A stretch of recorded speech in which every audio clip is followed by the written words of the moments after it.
Second sweep of the season for the Hat Tricks is in the books as they're back here at the Danbury Ice Arena preparing to go on the road to take on a Continental Division opponent in the Blue Ridge Bobcats down in Virginia this week.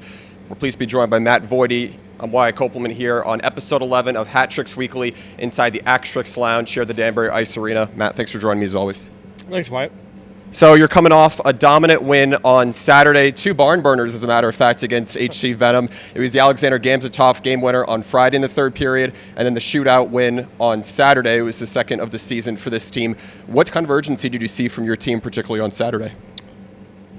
I think Saturday, I think the whole weekend,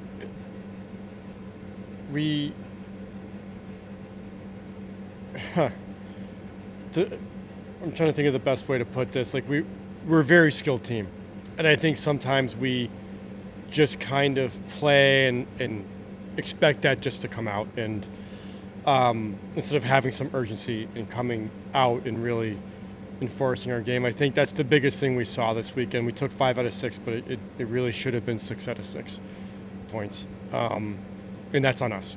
We need to come out and enforce our game onto the other team and just impose our will.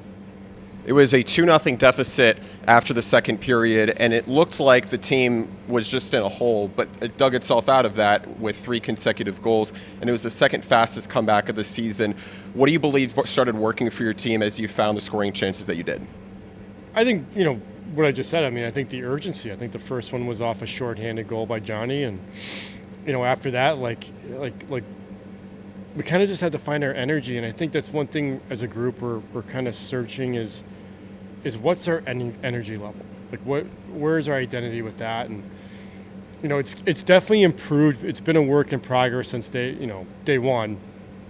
I think there were times early in the season where it was like either down in the basement or it was up through the roof, and now we're kind of finding that happy medium. But I think this weekend really shows, okay, there's here, which is okay, and then there's, maybe even good, and then there's, okay, excellent winning hockey, and we need to find that, more consistently game to game. What do you think it could take just to start finding it, and hopefully that it lasts 60 minutes to start winning consistently? I think some of it's process, what we do before the games, individually as a group.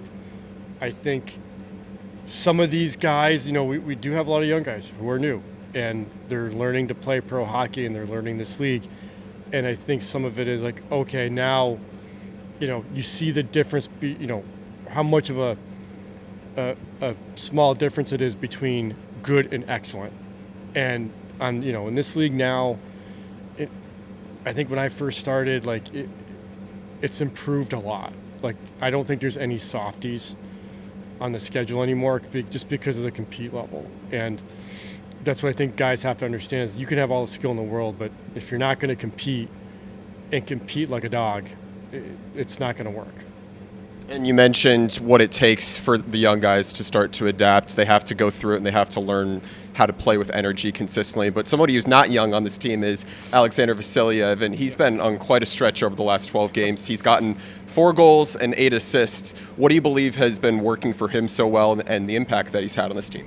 Well, I think when we got him, he had been off the ice for an extended amount of time. I think he started in the Netherlands, and I think there was, for whatever reason, 4 to 6 weeks where he wasn't on the ice. And I think, when you watch him play, there's timing and rhythm for him. And I think when you're that kind of player, it takes time to get that back. And it takes time to acclimate to your new lines. I think we've had a couple of different line combinations, which isn't his fault. Some of that's just situational and due to injuries. So I think once he kind of really gets some familiarity with where he is, and who he's with, I'm not surprised by what he's putting up. Aleksandr Vasilyev, he's also been on another good stretch. He scored goals in back-to-back games as well. How much do you believe that comes from what he's learning from those guys around him like Vasilyev, who have been in pro hockey for a while? Well, to be honest, I don't know what they're saying to each other half the time. I'm kidding. But, no, I think there's a comfort level. I think, when you bring in a guy like that, I think those guys look up to him. He's a KHL player, very experienced, very polished, professional. I think probably mentally and emotionally it counts on a lot. I mean, Gammer was a good player before he came to Danbury, and I mean that's why we got him.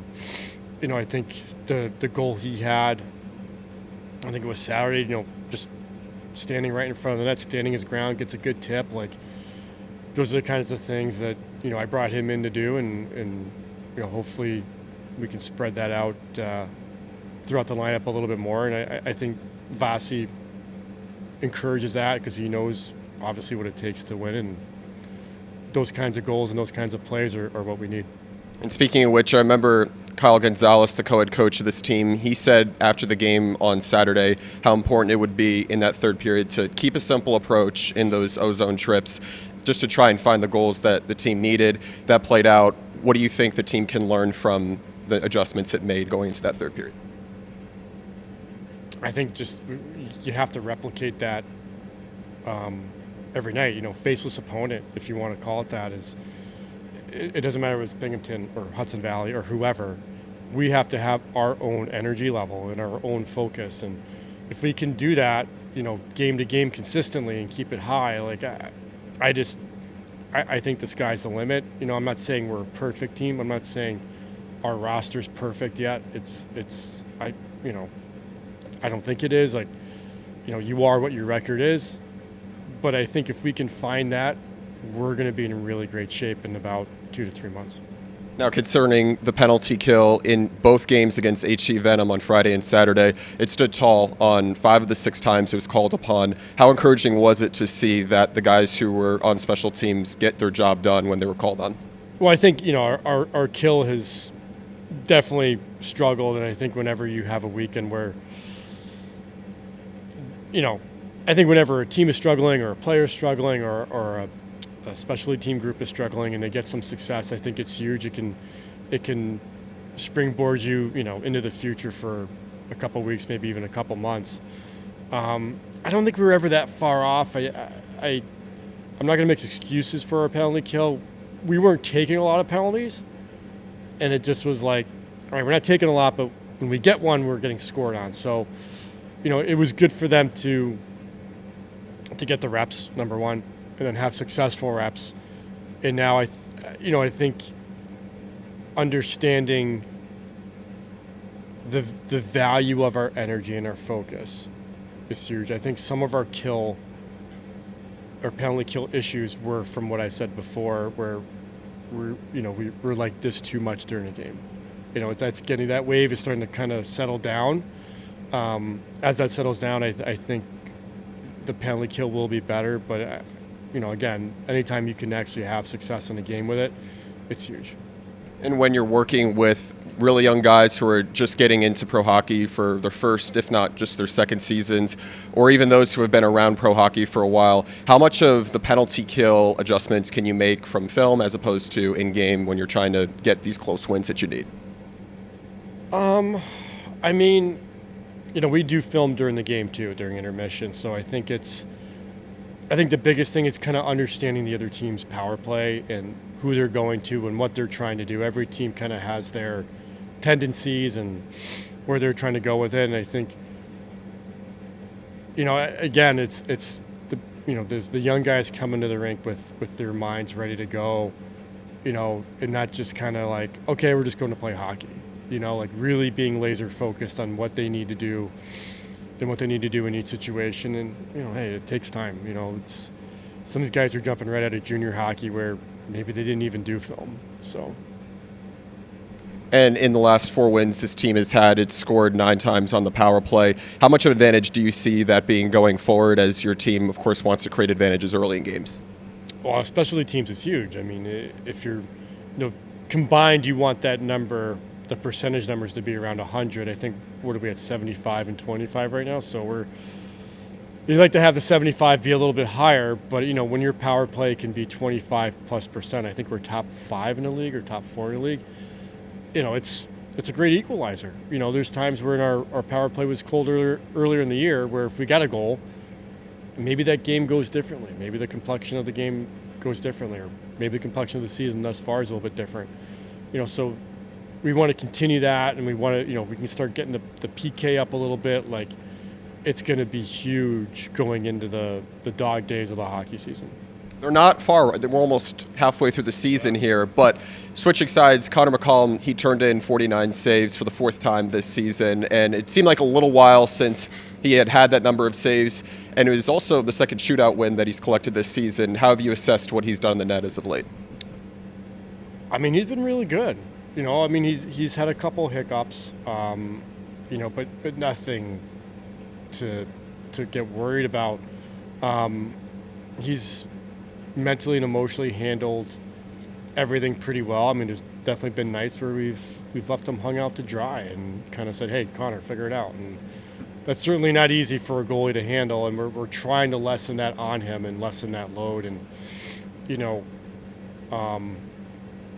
I think he wants the workload. He wants to play every game. Not that we're necessarily looking to do that, but I think he's got the right. He comports himself the proper way to handle what he's getting thrown at. And I remember Gonzo also said after the game on Saturday how important it would be in practice this week just to try and make more tune-ups to tighten up the D zone and give him some help so it's not 5 goals in and you're trying to scratch for more and more down the stretch of a third period, overtime even. What are the adjustments that you're looking to make in practice this week before you go on the road to Blue Ridge? I think, handling the transition a little bit. Not so much like neutral zone transition where it's D to D up. A lot of times it's when that puck gets rimmed and the puck changes sides of the ice, and our 5 guys have to turn around, reset, identify where the threat is, where their next position is going to be, and having that communication on those transitions. So the Hat-Tricks, they're on the road in Wytheville this weekend against the Blue Ridge Bobcats. It's their first out of division opponent this season. Matt, will continue the tradition as always here on Hat-Tricks Weekly. Danbury picks up 6 points on the road this weekend if we play with a consistent high level. At a consistent high level. That's what can get the Hat-Tricks 6, not just 5 points this weekend in Blue Ridge. The Hat-Tricks drop the puck at 7:30 p.m. at Hitachi Energy Center. We hope you can watch it on the road this weekend. Matt, thanks as always for your time. Thanks, Wyatt.